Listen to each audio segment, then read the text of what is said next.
I think some folks need a bit of a fever refresher because some of the discourse got a little out of hand on the latter signings that the Fever made in free agency. And I believe fans are impatient and waiting for the season to start and have been conditioned to get into all this nonsense all the time.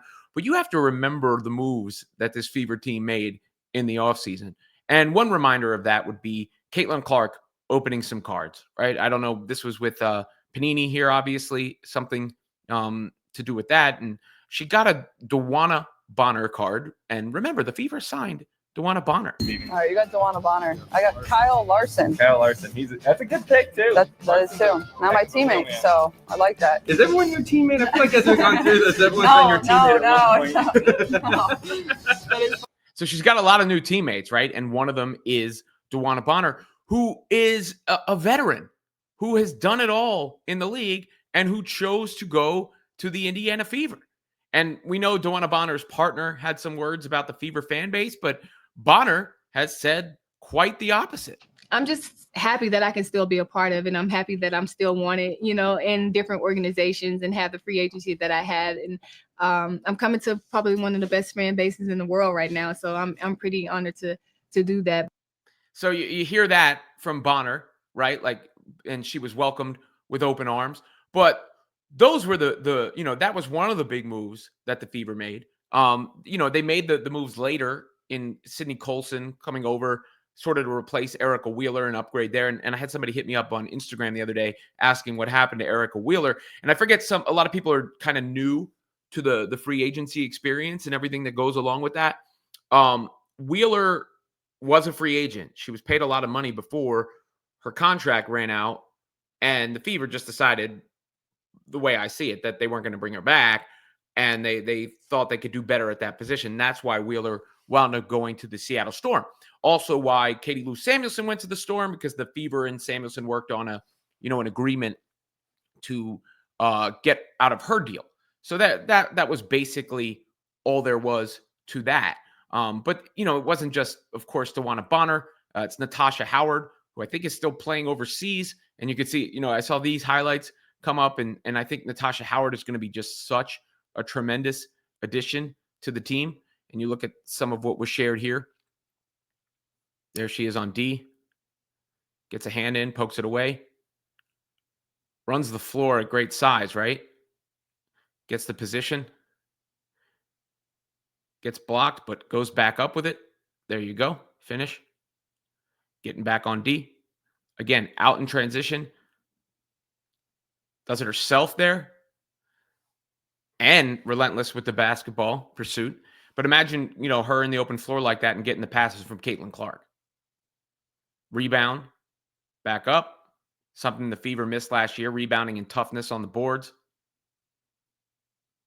Another finish.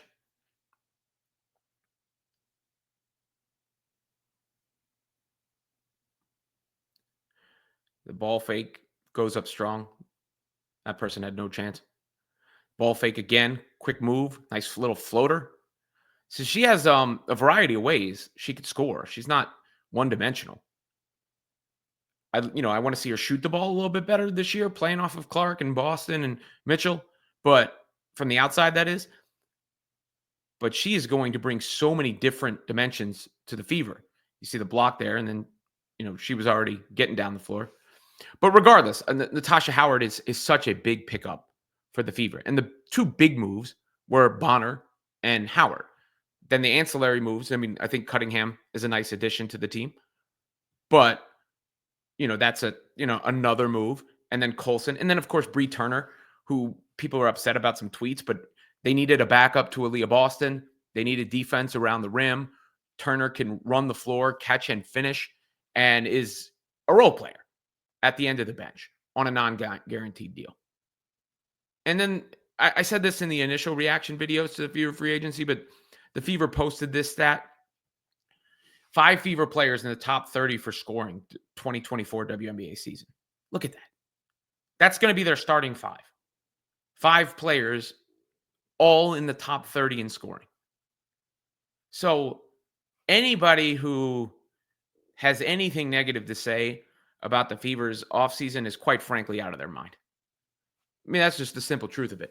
Because the Fever had the potential to be the greatest offensive juggernaut that the WNBA has ever seen this year, starting right now.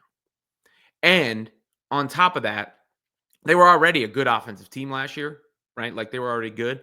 And they've improved, I would say, significantly from a personnel standpoint. And then defensively, where they were weaker, they also improved two of those players in that same graphic. Howard, Bonner give you length, toughness, size, experience, savvy, all those things.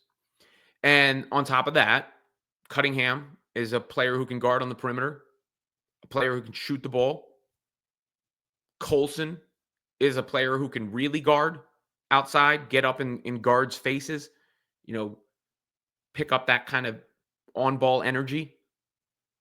Experience, can shoot the ball too. Colson could shoot the ball.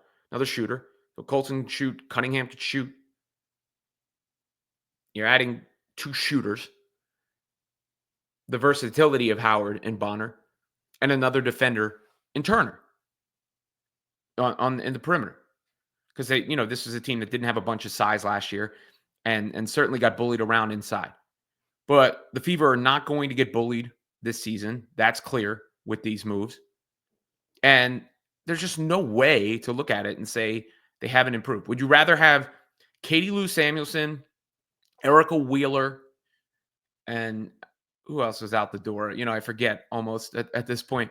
Would you rather have that group, who was playing? Melissa Smith, duh.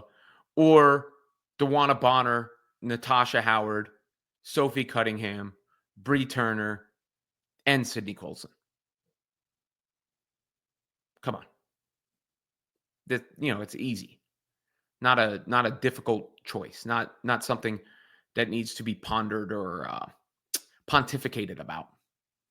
Rather simple. The Indiana Fever have upgraded. And yeah, it's still a while till they play. It's 2 months or 3 months, right? March, April, May. Damn, still 3 months until they play. But that doesn't mean,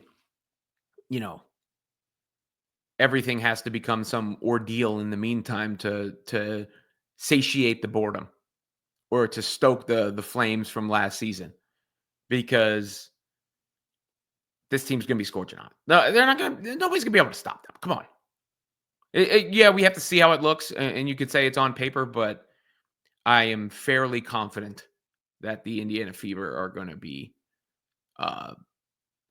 absolutely colossally tough to stop offensively and improved in other areas.